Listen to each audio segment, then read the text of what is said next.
اعوذ باللہ من الشیطان الرجیم پناہ مانگتا ہوں میں اللہ کی شیطان مردود سے۔ بسم اللہ الرحمن الرحیم شروع اللہ کا نام لے کر جو بڑا مہربان نہایت رحم والا ہے۔ اعوذ باللہ من الشیطان الرجیم بسم اللہ الرحمن الرحیم وَلَقَدْ جَعَلْنَا فِي السَّمَاءِ بُرُوجًا وَزَيَّنَّاهَا لِلنَّاظِرِينَ وَحَفِظْنَاهَا مِنْ كُلِّ شَيْطَانٍ رَجِيمٍ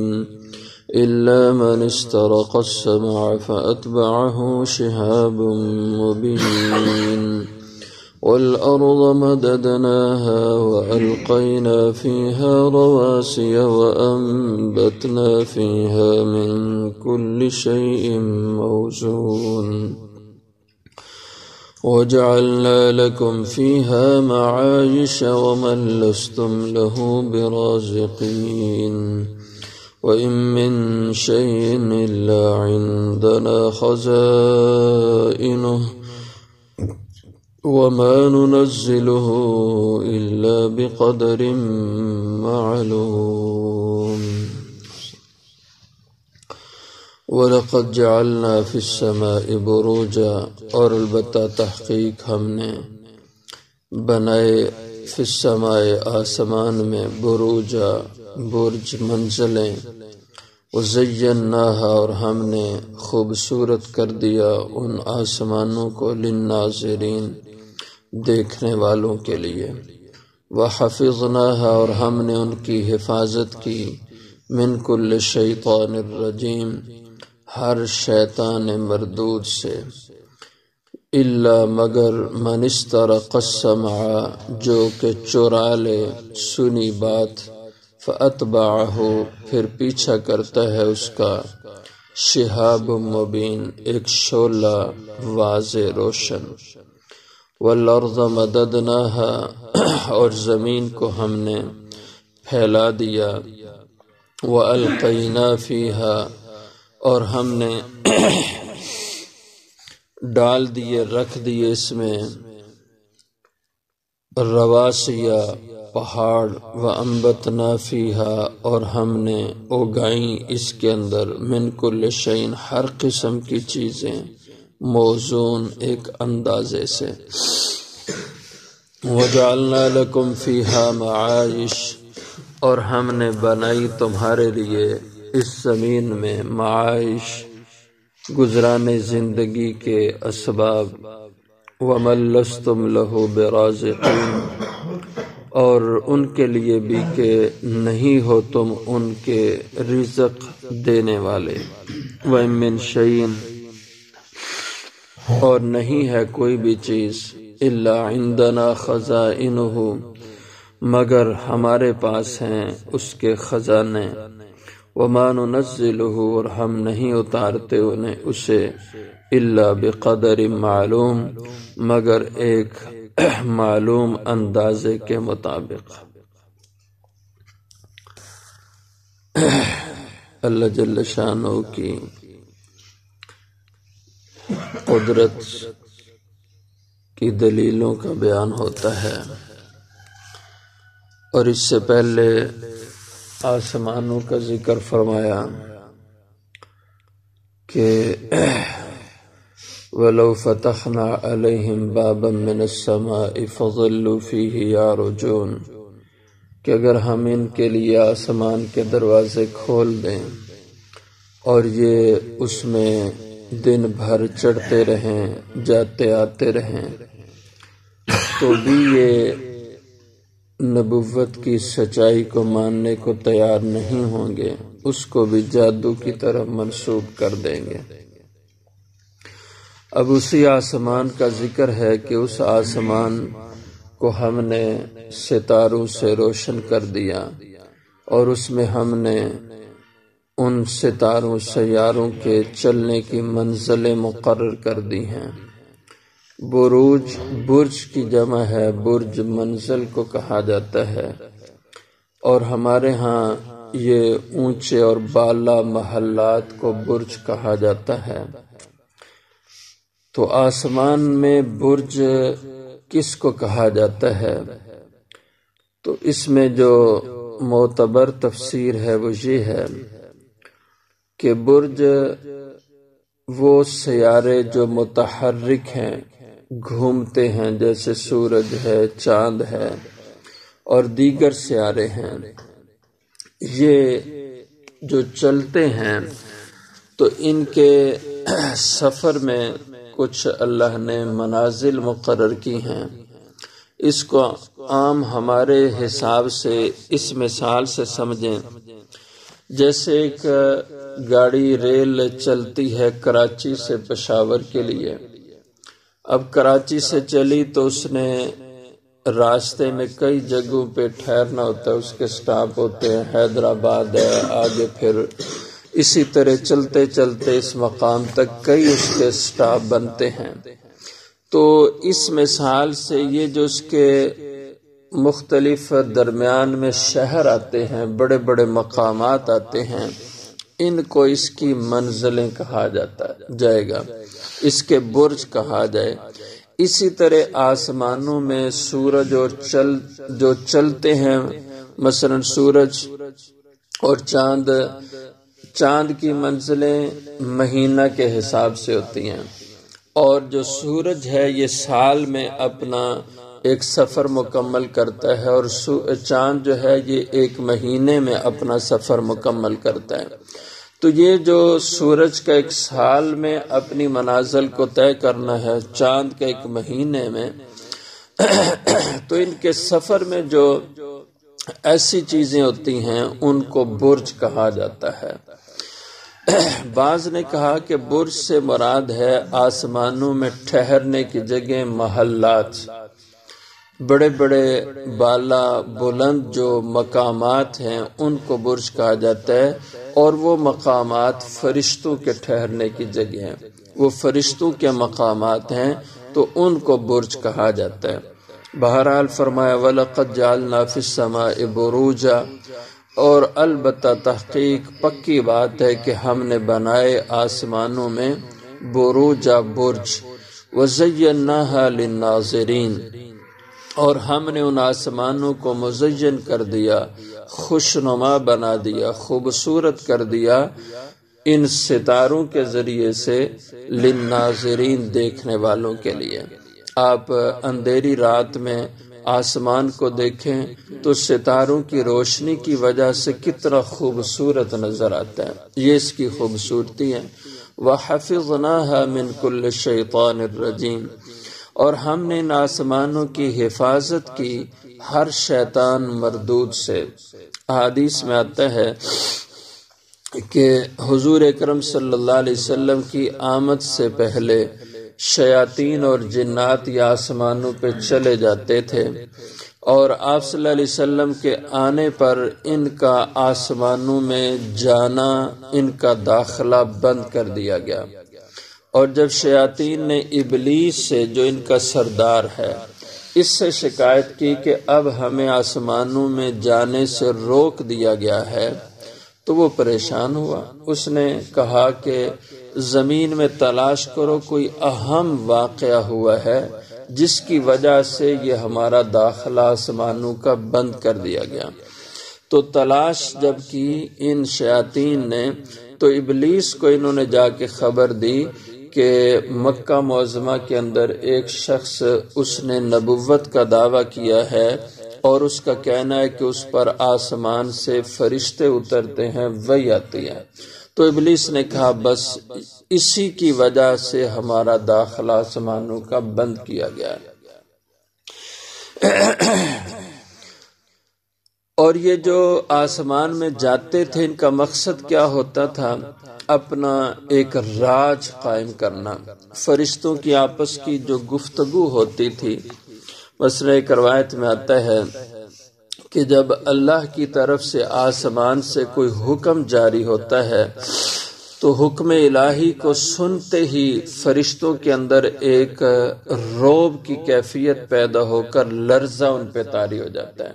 اور وہ اپنے پر خوف کے مارے ایسے جھٹکتے ہیں، اور ان کے پروں کے جھٹکنے کی وجہ سے ایک خوفناک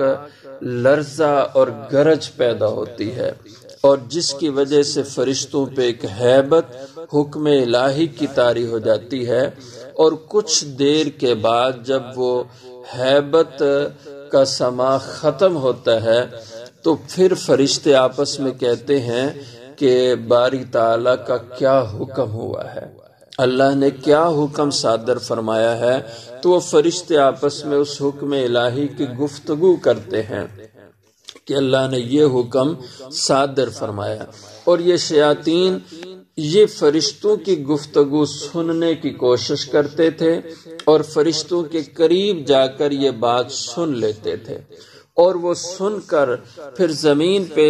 اس بات کو پہنچا دیتے تھے کہ شیطان پہ شیطان اس طرح کا انہوں نے ترتیب بنائی ہوتی، جو اوپر والا شیطان ہوتا تھا جو آسمانوں میں گیا ہوتا وہ نیچے والے کو، وہ نیچے والے کو، وہ نیچے، اس طرح زمین تک ان کا سلسلہ ہوتا، تو وہ بات زمین تک پہنچا دیتے کہ اللہ کا یہ حکم صادر ہوا ہے۔ اب وہ جو سب سے نیچے شیطان ہوتا وہ اپنے ساتھی کو، دوست کو، یہ جو نجومی ہوتے ہیں، کاہن لوگ ہوتے ہیں، یہ جو فالیں اور کتابیں نکالتے ہیں، اور یہ لوگ دعویٰ رکھتے ہیں کہ ان کو جو ہے نا وہ علم حاصل ہے، یہ عملیات کا، یہ فلاں فلاں، تو یہ موکلات کا جو انہوں نے نظام بنایا ہوا ہے، تو یہ شیاطین کو چونکہ خوش کرتے ہیں، ان کو طرح طرح کی چیزیں، جیسے یہ لوگ کہتے ہیں جنگلات میں جا کے گوشت ڈال دو، یہ چلے کرواتے ہیں، طرح طرح کے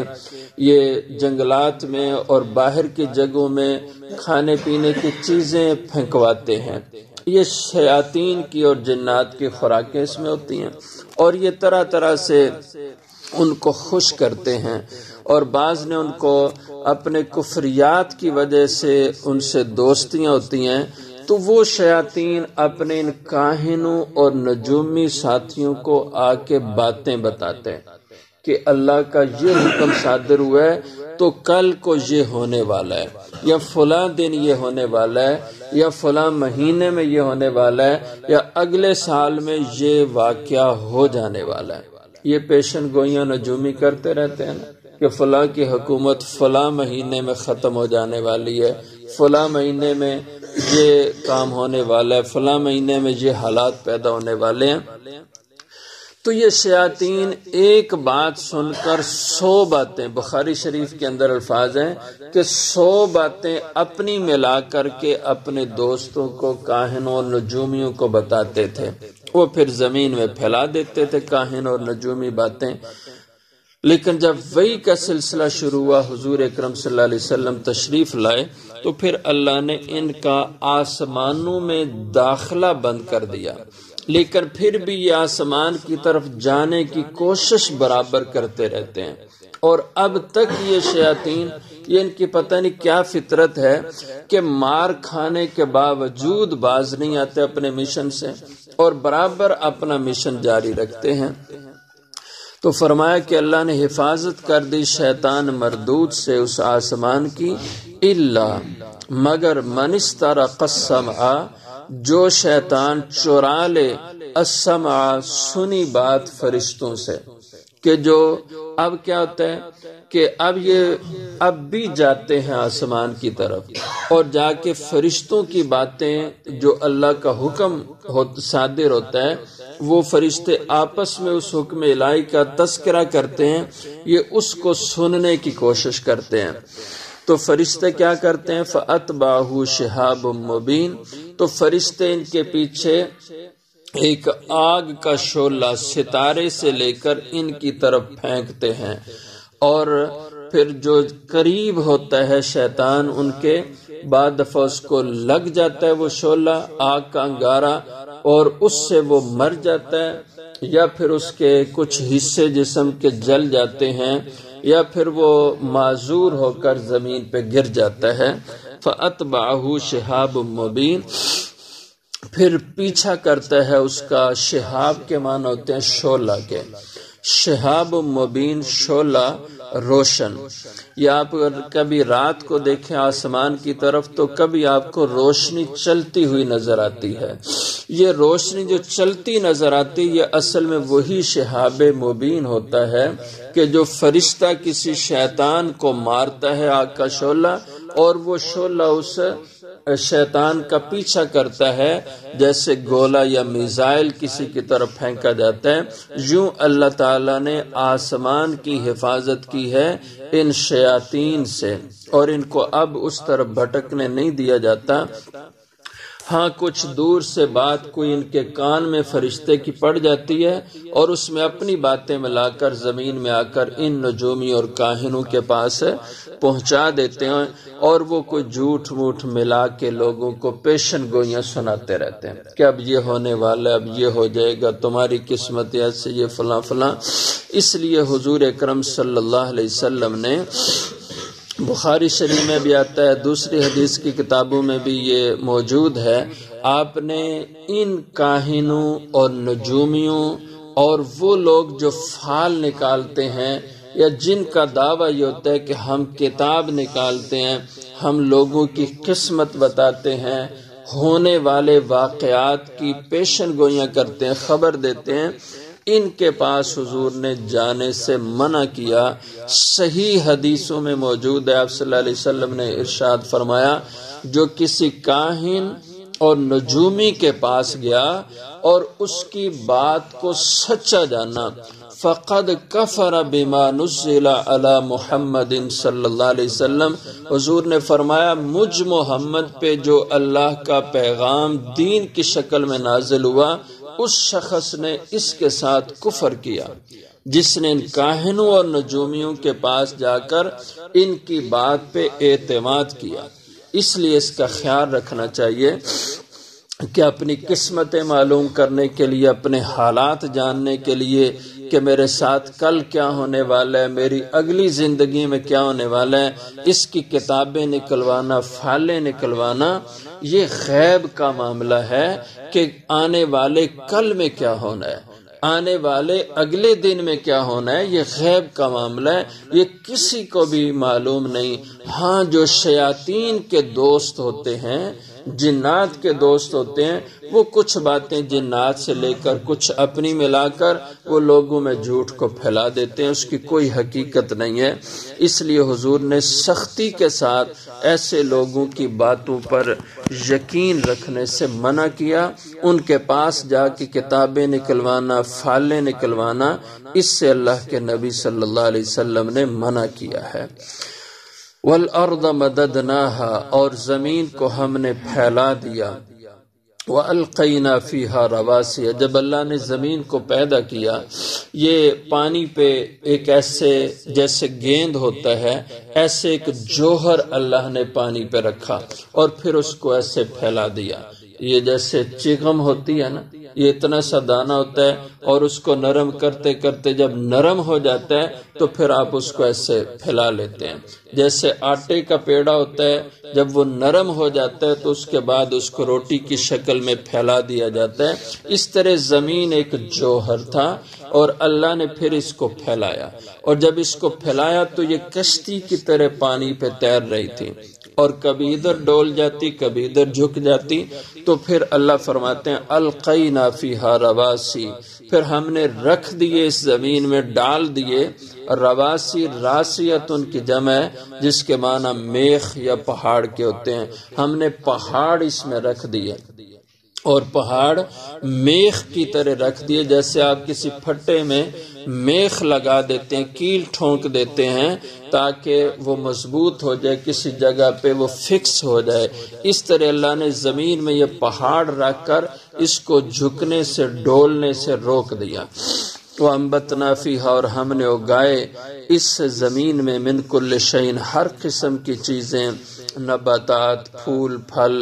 یہ اناج، یہ سب چیزیں ہم نے اس میں اگائیں، موزون، ایک اندازے کے ساتھ کہ جو انسانوں کی ضرورت ہوتی ہے اس کے مطابق اللہ اس زمین میں پیداوار دے دیتے ہیں انسانوں کو. وَجَعَلْنَا لَكُمْ فِيهَا مَعَائِشَ، اور ہم نے رکھ دی تمہارے لیے فیہا اس زمین میں معاش یہ معیشت کی جمع ہے، جس کے معنی ہوتے ہیں زندگی گزارنے کے اسباب۔ معیشت اسباب زندگی کو کہا جاتا ہے۔ تو ہم نے رکھ دیے تمہارے لیے اس زمین میں معاش، تمہاری زندگی کے اسباب۔ وَمَن لَّسْتُمْ لَهُ بِرَازِقِينَ، اور ان کے لیے بھی معاش ہم نے اس زمین میں رکھ دیا، تمہارے لیے بھی اور ان کے لیے بھی، لستم لہو برازقین، جن کے تم رازق نہیں ہو، یعنی وہ مخلوقات جو تمہارے ہاتھ سے نہیں کھاتی، تمہارے ذمہ ان کا رزق نہیں ہے، ان کا بھی رزق اللہ نے اس زمین میں رکھا ہے۔ وَإِن مِّن شَيْءٍ إِلَّا عِندَنَا خَزَائِنُهُ، اور کوئی بھی چیز ایسی نہیں ہے مگر ہمارے پاس ہیں اس کے خزانے۔ یہ خوراک کے خزانے، انسان کی دیگر ضروریات، سب کے خزانے اللہ کی ذات کے پاس ہیں۔ اور لکھا ہے اہل علم نے کہ کم و بیش اس دنیا کے اندر 18,000 کے لگ بھگ مخلوقات ہیں۔ اللہ کی جو مخلوقات ہیں کم و بیش 18,000 کے لگ بھگ مخلوقات ہیں۔ اور حیران کن بات یہ ہے، ان 18,000 مخلوقات میں سے صرف ایک مخلوق انسان ہے جو اپنے گزران کے لیے محنت اور کوشش کرتے ہیں، اور اس کے علاوہ جتنی مخلوقات ہیں کوئی مخلوق اپنے گزران کے لیے محنت نہیں کرتی، بغیر محنت کمائے کہ اللہ اس کو رزق دے رہے ہیں۔ رزق اس کو بھی اللہ دیتے ہیں، لیکن اس کا نظام اللہ نے ایسا بنا دیا کہ کچھ کرو۔ تو اس میں اپنا عقیدہ انسان کا یہ ہونا چاہیے کہ رزق اللہ نے دینا ہے، صرف مجھے ہاتھ پاؤں حرکت میں رکھنے کا حکم دیا ہے۔ یہ نہیں ہے کہ یہ ہاتھ پاؤں ہلائے گا تو اس کا رزق ہے، اور اگر ہاتھ پاؤں نہیں ہلاتا تو اس کا رزق نہیں ہے۔ صرف اس کو مکلف بنایا ہے کہ تم نے ہاتھ پاؤں متحرک رکھنے ہیں، باقی اصل رازق تمہارا بھی اللہ ہے، تمہیں ہی دینے والا ہے۔ جو تمہارے سوا 18,000 کو بغیر کمائی کے، بغیر محنت کے دے رہا ہے، تو تمہیں بھی وہی دینے والا ہے۔ تو اس لیے فرمایا ہر چیز کے خزانے ہمارے پاس ہیں۔ وَمَا نُنَزِّلُهُ إِلَّا بِقَدَرٍ معلوم، ان خزانوں سے ہم جو کچھ اس زمین پہ اتارتے ہیں تو ہم نہیں نازل کرتے اس کو الا مگر بقدر معلوم، ایک مقرر اور متعین اندازے کے ساتھ، اس کے ساتھ ہم اتارتے ہیں۔ اور اللہ کے پاس جو خزانے ہیں وہ بہت بڑے ہیں، جو انسان کو اپنی آنکھوں سے نظر آ رہا ہے اس سے کئی گنا زیادہ اللہ کے پاس خزانے ہیں۔ جیسے ایک حدیث میں آتا ہے، آپ صلی اللہ علیہ وسلم نے فرمایا اگر تمہارے شروع بعد کے ساری انسانیت سب کے سب جمع ہو جائیں اور اللہ سے مانگنے لگے اور اللہ سب کو ان کے مانگے کے مطابق عطا کر دیں، پھر بھی اللہ کے خزانوں سے اتنی بھی کمی واقع نہیں ہوتی جتنی کہ سمندر میں سوئی کو ڈبو کے جو سوئی کے ناکے میں پانی کا ایک معمولی سا قطرہ باہر نکلتا ہے، یہ بھی محسوس ہوتا ہے کہ اتنا قطرہ سمندر سے کم ہو گیا، لیکن اللہ کے خزانوں سے سب کو دے کر کے بھی اتنی کمی واقع نہیں ہوتی، اس کے اتنے وسیع خزانے ہیں۔ اس لیے وہ جو کچھ بھی اس میں سے اتارتا ہے بقدر معلوم، ایک متعین اندازے کے ساتھ۔